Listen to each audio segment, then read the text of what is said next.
मित्रांनो, भगवान भोलेबाबा म्हणतात, प्रत्येक माणसाने आपल्या जीवनात कधीही या 8 गोष्टी विसरू नयेत आणि जो व्यक्ती या 8 गोष्टी कधीच विसरत नाही त्याच्या सर्व मनोकामना भगवान भोलेबाबा लवकरच पूर्ण करतात. तो व्यक्ती यशस्वी आणि श्रीमंत होतो.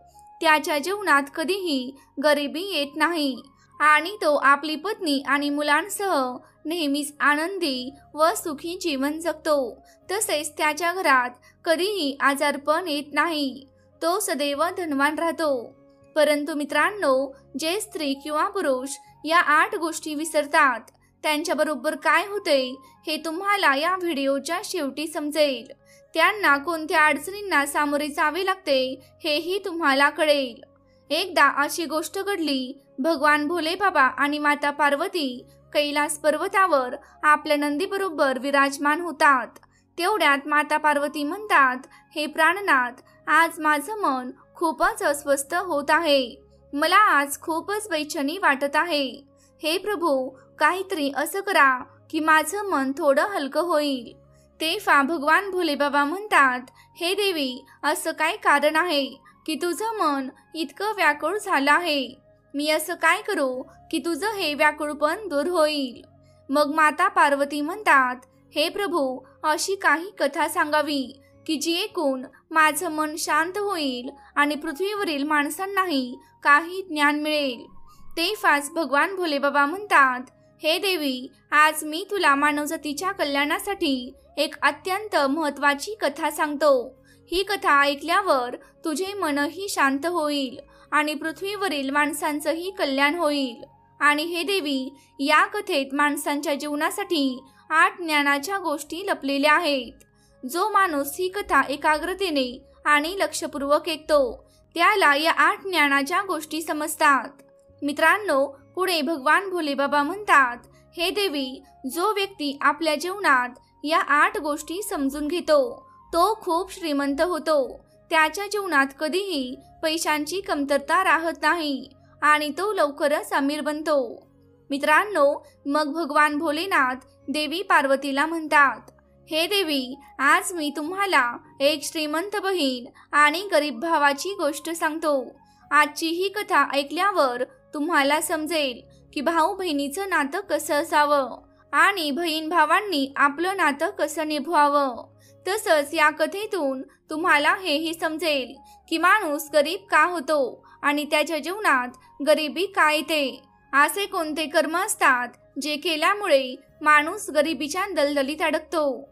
हे देवी, आजच्या या कथेतून माणसाला ज्ञानाच्या 8 गोष्टी समजणार आहेत.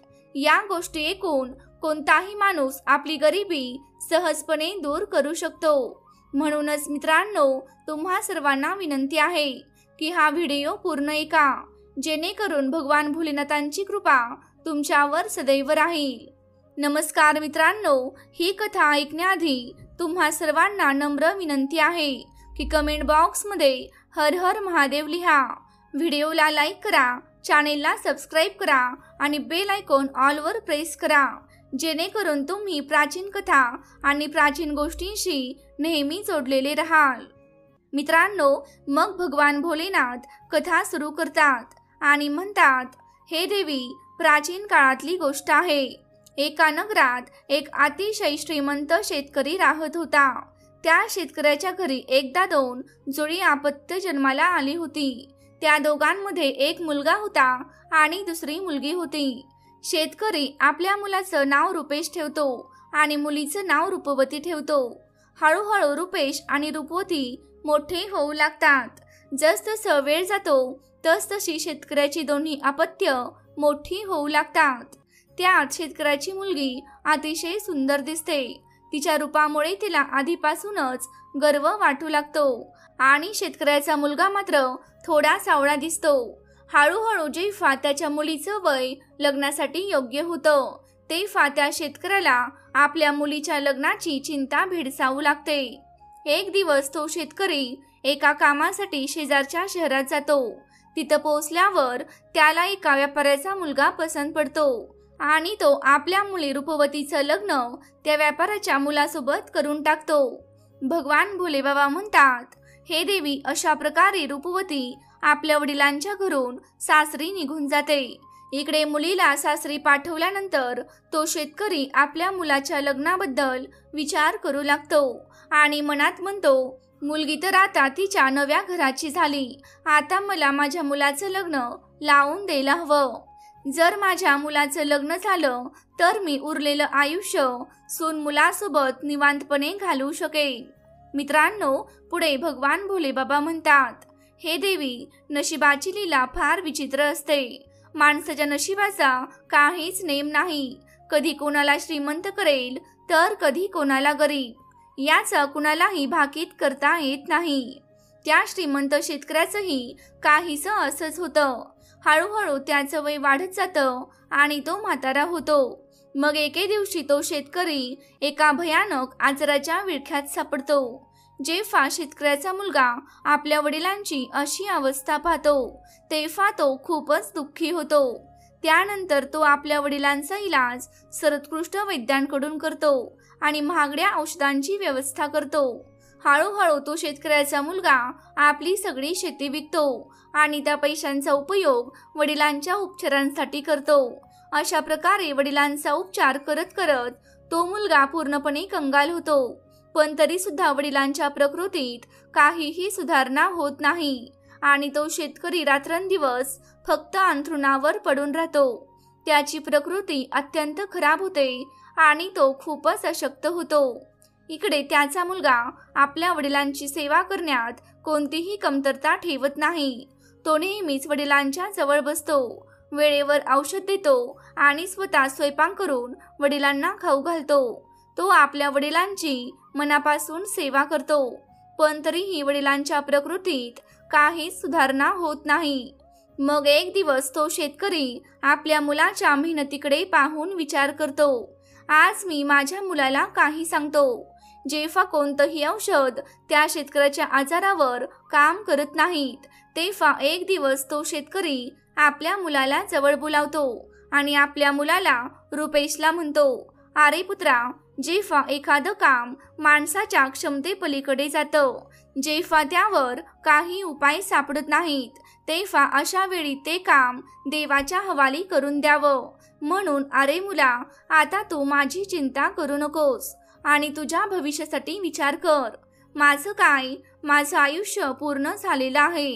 आज नाही तर उद्या मला हे जग सोडून जावंच लागणार आहे. त्यामुळे अरे पुत्रा, आता माझी चिंता सोड आणि लग्न करून आपली गृहस्थी सुरू कर.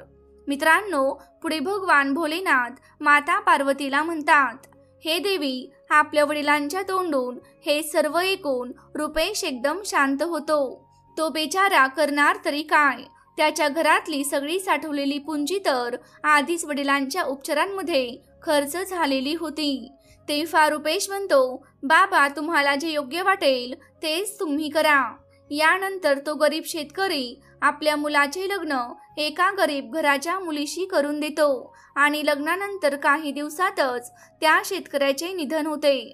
इकडे वडिलांचे निधन झाल्यानंतर रुपेश संपूर्ण विधीपूर्वक त्यांचं अंतिम संस्कार करतो. रुपेशचं घर, शेत, शिवार वडिलांच्या आजारपणात आणि त्यांच्या उपचारांसाठी आधीच विकले गेले होते आणि थोडीफार जी पुंजी उरली होती ती वडिलांच्या अंत्यविधीमध्ये खर्च होते.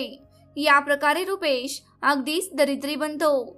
मित्रांनो, पुढे भगवान भोलेनाथ माता पार्वतीला म्हणतात, हे देवी, जेव्हा रुपेश पूर्णपणे कंगाल होतो तेव्हा तो आपल्या पत्नीबरोबर गावाच्या बाहेर एका झोपडीत राहायला लागतो आणि इतरांच्या शेतात मेहनत मजुरी करून आपल्या बायको आणि मुलांचं पोट भरू लागतो.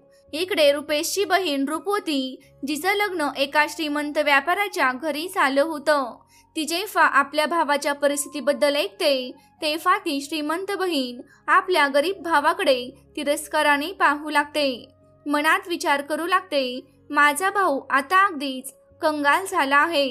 त्याचं घर, जमीन सगळं विकून गेलंय आणि आता त्याच्याकडे एक पैसाही शिल्लक नाही. अशा परिस्थितीत जर तो माझ्या सासरी आला तर माझी सासूबाई आणि जाऊबाई त्याला पाहून माझा मोठा अपमान करतील आणि माझी थट्टा उडवतील की तुझ्या माहेरची तर अगदी कंगाल आहेत. अशाने तर माझी खूपच नाचक्की होईल. मित्रांनो, याच कारणामुळे रूपवती आपल्या सख्या भावाशी संबंध तोडते. ना ती कधी आपल्या भावाला सासरी बोलावते, ना ती कधी त्याच्या घरी जाते. रूपवतीचा भाऊ रुपेशलाही हे चांगलंच माहिती असतं की माझी बहीण माझ्यावर इतकी तिरस्कार का करते. म्हणूनच रुपेशही कधीच आपल्या बहिणीच्या सासरी जात नाही. अशा प्रकारे रूपवती आपल्या सासरी ऐश आरामात आपलं आयुष्य जगत राहते आणि इथे रुपेश मात्र मेहनत मजुरी करून आपल्या पत्नीबरोबर झोपडीत राहून कसा तरी दिवस काढू लागतो. याच दरम्यान भगवान भोले बाबा माता पार्वतीला कथा सांगताना म्हणतात, हे देवी, अशी काही वर्षे निघून जातात. काही वर्षानंतर एक दिवस रुपेशची बहीण रूपवतीच्या मुलाचं लग्न ठरतं. पण रूपवती आपल्या भावाला कोणत्याही प्रकारचं आमंत्रण पाठवत नाही. जेव्हा रुपेशला हे समजतं की त्याच्या बहिणीच्या मुलाचा म्हणजेच भाच्याचं लग्न ठरलेलं आहे, तेव्हा ही बातमी ऐकून तो खूप आनंदित होतो आणि ही आनंदाची बातमी तो आपल्या पत्नी सुशीलाला सांगतो. माझ्या बहिणीच्या मुलाचं लग्न आहे आणि आपल्याला सगळ्यांना तिच्या घरी जायचं आहे. जेव्हा सुशीला ऐकते की तिच्या नंदेच्या मुलाचं लग्न आहे, तेव्हा तीही हे ऐकून खूप खुश होते आणि मनात विचार करते, चला या निमित्तानं तरी मी माझ्या नंदेला भेटेन आणि तिचं घरही बघून येईन. ती आनंदाने आपल्या नवऱ्याला म्हणते, मी नक्कीच तुमच्या सोबत येईन, पण आधी मला सांगा, नणंद राणीने आपल्याला निमंत्रण पाठवलं आहे का? मित्रांनो, आपल्या पत्नीच्या तोंडून हे ऐकून रुपेश शांत होतो. मग तो शांतपणे सुशीलाला म्हणतो, हे प्रिये, निमंत्रण तर आलेलं नाही, पण मला इतरांकडून ही बातमी समजली की आपल्या भाच्याचं लग्न ठरलं आहे. पण याने काही फरक पडत नाही. शेवटी तो माझ्या बहिणीचाच मुलगा आहे. तेव्हा सुशीला रुपेशला म्हणते, बघा, तुमचं म्हणणं खरं आहे की तुमच्या भाच्याचं लग्न आहे, पण निमंत्रण न देता नंदेच्या घरी जाणं योग्य वाटत नाही आणि तुम्हीही तिथं जाऊ नये. रुपेश आपल्या पत्नीला समजावतो, हे प्रिये, माझ्या बहिणीचे सासरचे लोक मोठे लोक आहेत. कदाचित त्यांना आपली आठवण राहिली नसेल किंवा त्यांनी निमंत्रण पाठवलं असेल, पण ते पत्र आपल्यापर्यंत पोहोचलं नसेल. म्हणून तू काही विचार करू नकोस, मुलांना तयार कर आणि माझ्यासोबत बहिणीच्या घरी चल. मित्रांनो, मग भोलेबाबा म्हणतात, हे देवी, सुशीला आपल्या नवऱ्याच्या या गोष्टी ऐकून म्हणते, आहो, जर तुम्हाला जायचंच असेल तर तुम्ही जाऊ शकता, पण मी मात्र निमंत्रणाशिवाय जाणार नाही. पत्नीच्या तोंडून अशा गोष्टी ऐकून रुपेश तिला म्हणतो, ठीक आहे, जर तुझी हीच इच्छा असेल तर तू मुलासोबत घरीच राहा. मी एकटाच माझ्या बहिणीच्या सासरी जातो, कारण जर मी सुद्धा गेलो नाही तर तिच्या सासरी तिची सासूबाई आणि तिची जाऊ तिला प्रत्येक गोष्टीवर टोमणे मारतील आणि म्हणतील, खर्च होईल म्हणून तुझा भाऊ आला नाही. मित्रांनो, असं म्हणून रुपेश घरातून बाहेर निघतो.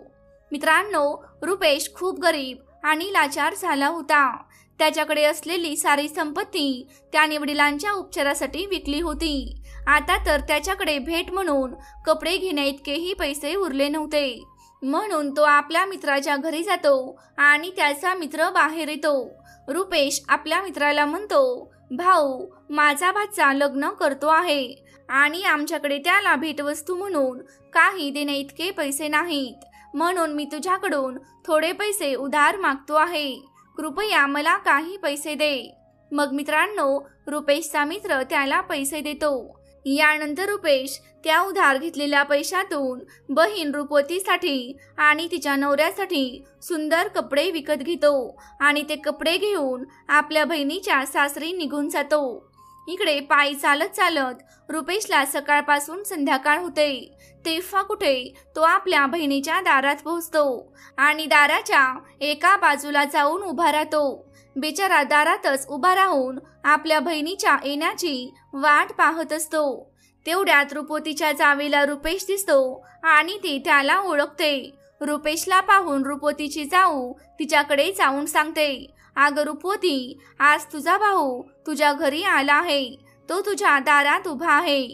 मित्रांनो, जेव्हा रूपवती आपल्या जावेच्या तोंडून हे ऐकते तेव्हा ती म्हणते, अगं बहीण, जर तुला माझा भाऊ माझ्या दारात उभा दिसला असेल तर मला सांग की तो कशा अवस्थेत इथे आला आहे, त्याने कसे कपडे घातले आहेत. तेव्हा तिची जाऊ म्हणते, तुझा भाऊ फाटके पुराणे कपडे घालून तुझ्या दारात उभा आहे आणि तो तुझी वाट पाहत आहे. हे ऐकून रूपवतीच्या मनात राग निर्माण होतो आणि सर्वांच्या नजरेपासून लपून ती आपल्या भावाकडे जाते.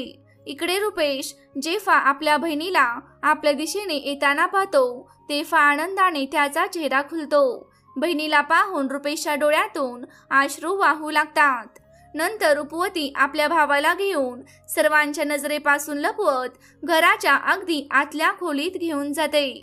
खोलीत नेऊन ती विचारते, भाऊ, तुला शेवटी कुणी निमंत्रण दिलं होतं की तू इकडे आलास. तेव्हा रुपेश म्हणतो, अगं बहीण, तू तर मला अगदी विसरलीस, पण कुणाच्या तोंडून मला समजलं की माझ्या भाच्याचं लग्न आहे, म्हणूनच मी तुझ्यासाठी आणि तुझ्या मुलांसाठी नवीन कपडे घेऊन आलो आहे. आपल्या भावाच्या तोंडून हे ऐकून रूपवती म्हणते, अरे भाऊ, तुला अशा प्रकारे बिनधास्त माझ्या घरी यायला नको होतं. तू असे फाटके पुराणे कपडे घालून माझ्या घरी आलास, हे माझ्यासाठी मोठं लाजिरवाणं आहे.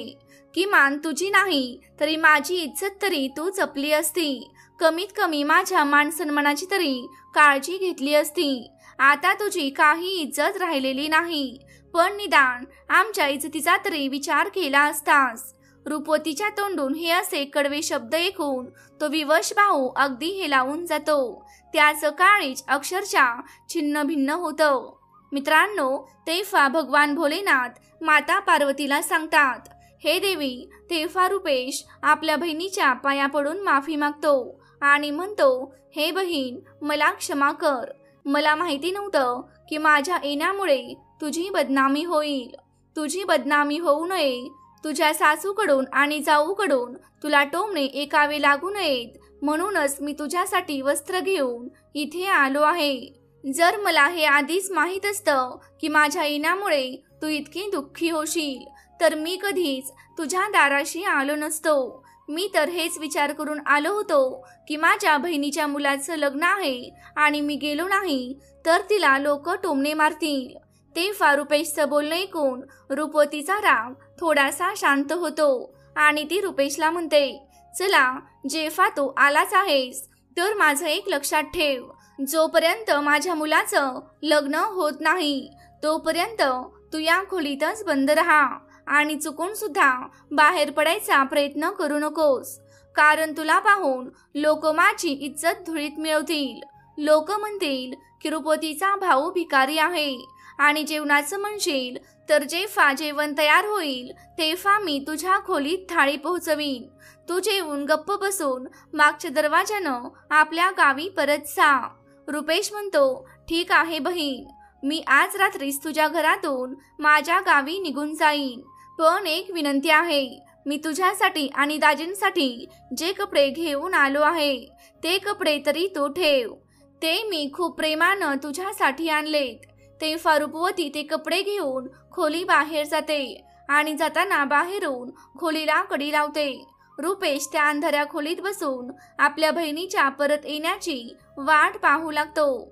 मित्रांनो, इकडे रुपेश त्या अंधाऱ्या खोलीत बसलेला असतो आणि मनात विचार करत असतो, माझी बहीण आता माझ्यासाठी जेवण घेऊन येत असेल, आज तर मला चविष्ट जेवण मिळणार आहे. इकडे रूपवती आपल्या भावाला त्या खोलीत बंद करून आपल्या घरगुती कामधंद्यांमध्ये इतकी गुंतून जाते की तिला तिचा सक्का भाऊ त्या खोलीत आहे हेच विसरून जाते. लग्नाच्या तयारीत ती एवढी रमून जाते की आता तिला आठवतच नाही की माझा सक्का भाऊ माझ्याकडे खोलीत बंद आहे आणि माझी वाट पाहतो आहे. तिकडे वेळ जसजसा पुढे सरकतो तसतशी उपासमारीने आणि तहानेने रुपेश अस्वस्थ होतो आणि त्याची तब्येत बिघडू लागते. तेव्हा तो आपल्या बहिणीला आवाज देतो, पण त्याचा आवाज कोणीच ऐकत नाही. अशा प्रकारे रुपेशला त्या अंधाऱ्या खोलीत पडून 2 दिवस होऊन जातात. रुपेशला त्याच्या बायको मुलांची आठवण येते. तो विचार करतो, जर कोणीच आलं नाही तर मी उपाशीच या खोलीत मरेन आणि मी मरण पावलो तर माझ्या बायको मुलांचं काय होईल? माझ्या नसल्यामुळे त्यांचं पालनपोषण कसं होईल? असा विचार करत करत रुपेश बेशुद्ध होऊ लागतो. तेवढ्यात कोणत्या तरी कामासाठी रूपवतीची जाऊ त्या खोलीजवळून जाते. जेव्हा रुपेशच्या कानावर तिच्या पैंजणांची आवाज येते तेव्हा तो आपली सगळी ताकद लावून त्या खोलीचं दार ठुठवायला लागतो. तेव्हा रूपवतीच्या जाऊच्या कानावर तो आवाज पडतो. ती दार उघडते आणि आत पाहते तर रुपेशला पाहून चकित होते. ती त्याला विचारते, अरे भाऊ, तुला या खोलीत कोणी बंद केलं होतं? रुपेश काहीच उत्तर देत नाही. जेव्हा ती पुन्हा विचारते तेव्हा रुपेश खरे न सांगता तो खोटं बोलतो. मी या खोलीत आराम करत होतो आणि कुणीतरी चुकून बाहेरून दाराला कडी लावून गेलं. बहीण, जर तू आज आली नसतीस तर माझे प्राणच गेले असते. मित्रांनो, मग भगवान भोले बाबा माता पार्वतींना म्हणतात, हे देवी. एवढं म्हणताच रुपेश घराच्या मागच्या दरवाजातून हळूच बाहेर पडतो आणि आपल्या घरी जायला निघतो. 2 दिवस उपाशी तापाशी असलेला बिचारा रुपेश थकलेल्या अवस्थेत आपल्या घराकडे चालू लागतो. चालता चालता तो खूप लांबवर निघून जातो. त्याला नीट चालताही येत नव्हतं. चालताना त्याला अचानक चक्कर यायला लागते. जसजशी रुपेशची तब्येत बिघडते आणि तो जमिनीवर कोसळण्याच्या अगदी काठावर असतो तसंच त्या क्षणी माता लक्ष्मी तिथे एका म्हातारीच्या रूपात प्रगट होतात आणि रुपेश जवळ येतात. रुपेश कोसळण्यापूर्वीच त्या म्हातारीच्या रूपातील माता लक्ष्मी त्याला सावरून घेतात आणि त्या जंगलात त्याला जवळ बसून घेतात. काही तासांनी जेव्हा रुपेशला पुन्हा शुद्ध येते तेव्हा तो स्वतःला एका वृद्ध मातेजवळ बसलेला पाहतो. शुद्धीत आल्यावर तो उभा राहतो आणि त्या वृद्ध मातेला वंदन करतो व विचारतो, हे माता, तुम्ही कोण आहात? मित्रांनो, पुढे भगवान भोले बाबा पुन्हा माता पार्वतींना सांगतात, हे देवी, ज्यांच्याजवळ तो बिचारा रुपेश बसलेला असतो त्या वृद्ध माता म्हणजेच साक्षात माता लक्ष्मी होत्या.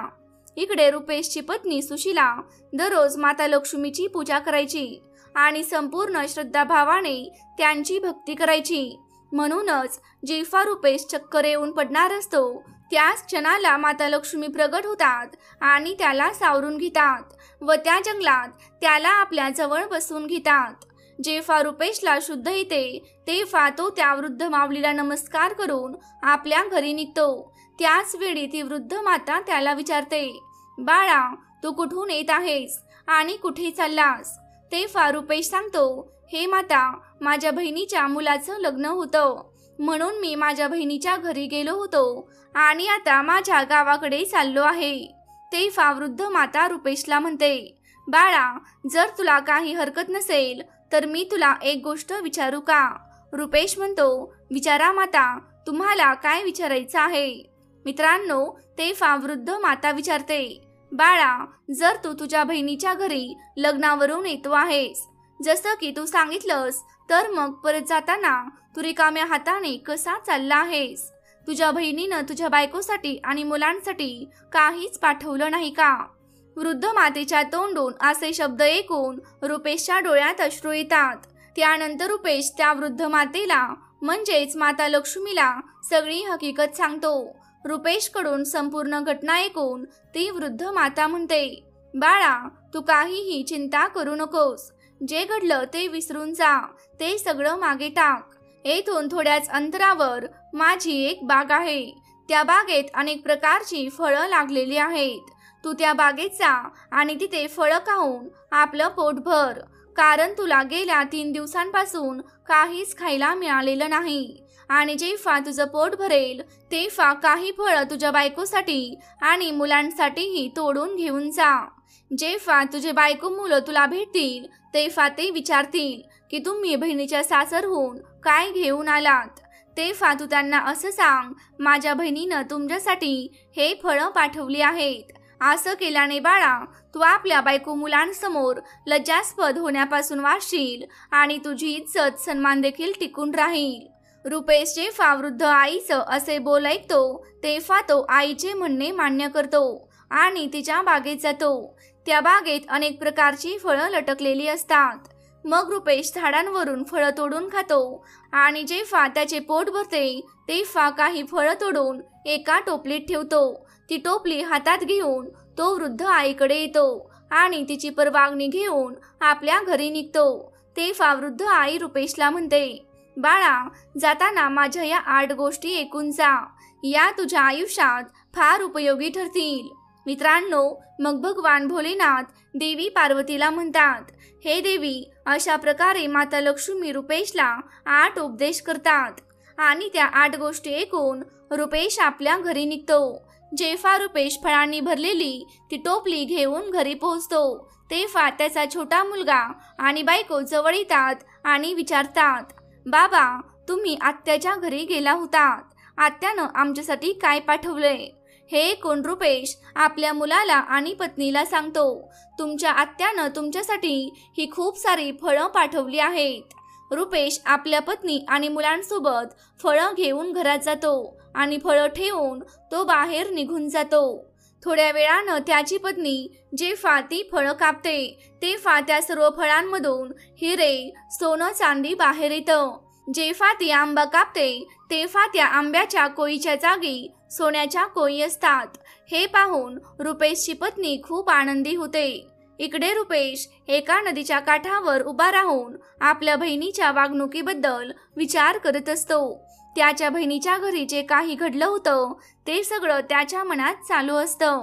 तेव्हाच त्याची पत्नी धावत येते आणि त्याच्याकडे येऊन म्हणते, तुम्ही लग्नाला गेले होतात आणि हे काय घेऊन आलात? मित्रांनो, रुपेश आपल्या पत्नीचे हे बोल ऐकून विचार करत राहतो की कदाचित माझ्या घरच्यांना हे फळ आवडलं नसेल, म्हणूनच माझी पत्नी मला असे विचारते. मला माझ्या मुलांसाठी लाडू पेढे आणायला हवे होते. तेव्हा रुपेश आपल्या पत्नीला म्हणतो, हे प्रिये, बहिणीनं जे काही दिलं तेच मी तुला आणून दिलं. आता टोपलीत जे आहे तेच आपल्या मुलाला दे. तेव्हा पत्नी म्हणते, तुम्ही आधी घरात तर चला आणि पहा तुमच्या बहिणीनं नेमकं तुमच्यासाठी काय पाठवलं आहे. असं म्हणून सुशीला आपल्या पतीसोबत घरात जाते. घरात पोहोचल्यानंतर सुशीला जेव्हा आपल्या पतीला घरात घेऊन जाते तेव्हा ती म्हणते, हे पहा आपल्या नंदेने आपल्यासाठी काय पाठवलं आहे. आणि असं म्हणत सुशीला रुपेश समोर टोपलीतील सगळी फळं जमिनीवर काढून ठेवते आणि म्हणते, माझ्या नंदेने खरंच आपलं भाग्य बदलून टाकलं. तिने या फळांमध्ये लपवून हिरे, माणिक आणि सोनं चांदी पाठवलं आहे. मित्रांनो, जेव्हा रुपेश हे दृश्य पाहतो तेव्हा त्याला कळून जातं की रस्त्यात जी वृद्ध माता त्याला भेटल्या होत्या त्या सामान्य माता नव्हत्या. त्या वृद्ध माता म्हणजेच साक्षात लक्ष्मी माता होत्या. पण याबद्दल रुपेश आपल्या पत्नीला काहीच सांगत नाही आणि मनोमन त्या वृद्ध मातेला धन्यवाद देतो. मग पुढे भगवान भोलेनाथ माता पार्वतीला म्हणतात, हे देवी, अशा प्रकारे रुपेशला खूप सारं धन मिळते आणि तो पुन्हा एकदा श्रीमंत होतो. काही काळानंतर रुपेश आपल्या बायकोसाठी आणि मुलांसाठी एक सुंदर भव्य असा महाल बांधतो आणि मोठ्या थाटामाटात राजा महाराजांसारखं त्या महालात राहू लागतो आणि नगरातील सगळे लोकही त्याला पाहून त्याचा मान सन्मान करू लागतात. हळूहळू रुपेशचा महाल पूर्ण होतो. त्याचं वैभव राजा महाराजांसारखं होऊन जातं आणि एके दिवशी सुशीला आपल्या नवऱ्याला म्हणते, आता लवकरच श्रावण महिना येणार आहे आणि श्रावण महिन्यात सगळ्या स्त्रिया आपल्या माहेरी जातात. म्हणून तुम्ही तुमच्या बहिणीच्या सासरीचा आणि त्यांना इथे घेऊन या. त्यामुळे त्यांनाही माहेरी फिरायला मिळेल आणि मला सुद्धा माझ्या नंदेशी भेटता येईल. भगवान भोलेबाबा म्हणतात, हे देवी, जेव्हा रुपेश आपल्या पत्नीचे बोल ऐकतो तेव्हा तो तिच्या सांगण्यावरून पुन्हा एकदा आपल्या बहिणीच्या सासरी जाण्याचा निर्णय घेतो. पण यावेळी तो भिकारी बनून नाही तर एखाद्या राजा महाराजासारखं सजलेल्या रथात बसून आणि सोबत 2 सैनिक घेऊन निघतो. काही वेळातच तो आपल्या बहिणीच्या सासरी पोहोचतो. पुन्हा एकदा रुपेश त्या दरवाजावर उभा राहतो जिथे तो काही वर्षांपूर्वी भिकारी बनून आला होता.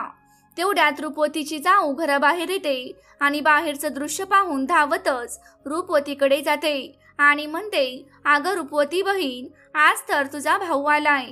मित्रांनो, जेव्हा रूपवती हे शब्द आपल्या जाऊच्या तोंडून निघते तेव्हा ती म्हणते, अगं बाई, कोणीही भिकारी माझा भाऊ असू शकत नाही, माझा कोणीही भाऊ नाही.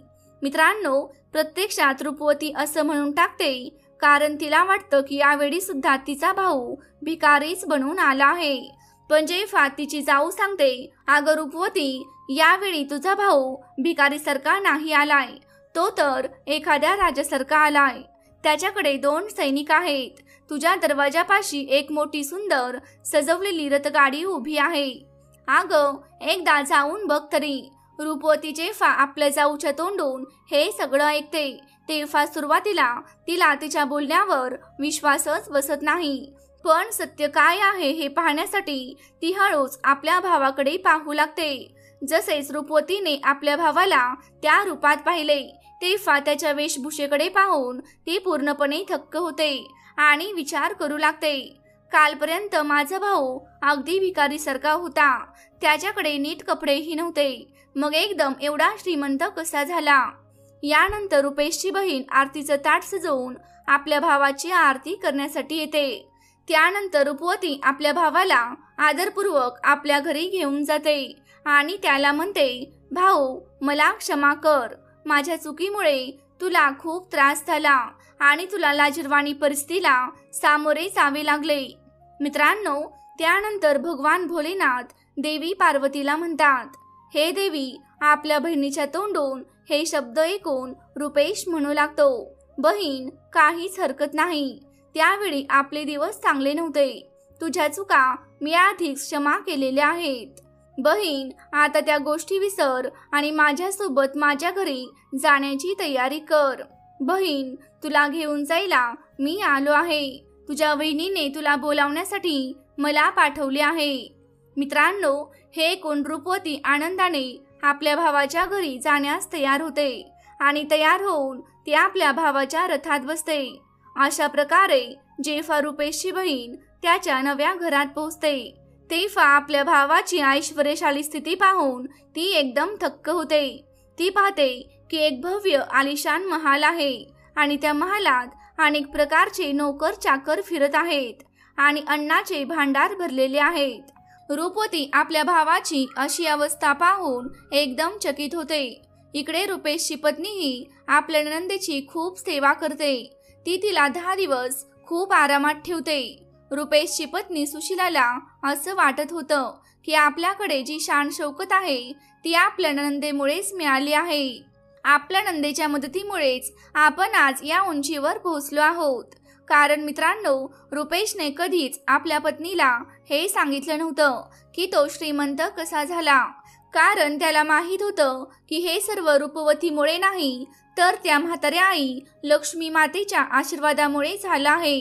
इकडे रुपेशची पत्नी सुशीला याबाबत अनभिज्ञ होती.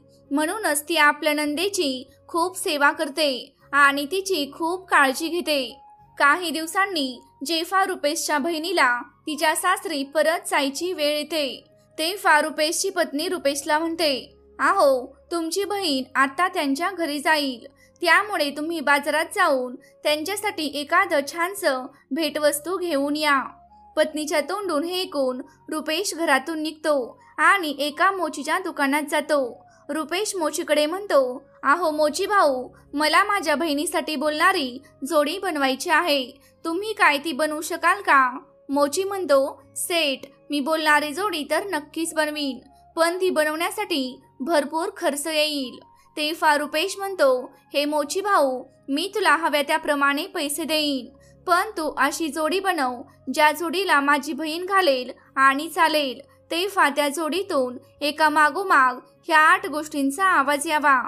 यानंतर रुपेश त्या मोचीला 8 ज्ञानाच्या गोष्टी सांगतो, ज्या गोष्टी वृद्ध मातेनं रुपेशला निघताना सांगितल्या होत्या.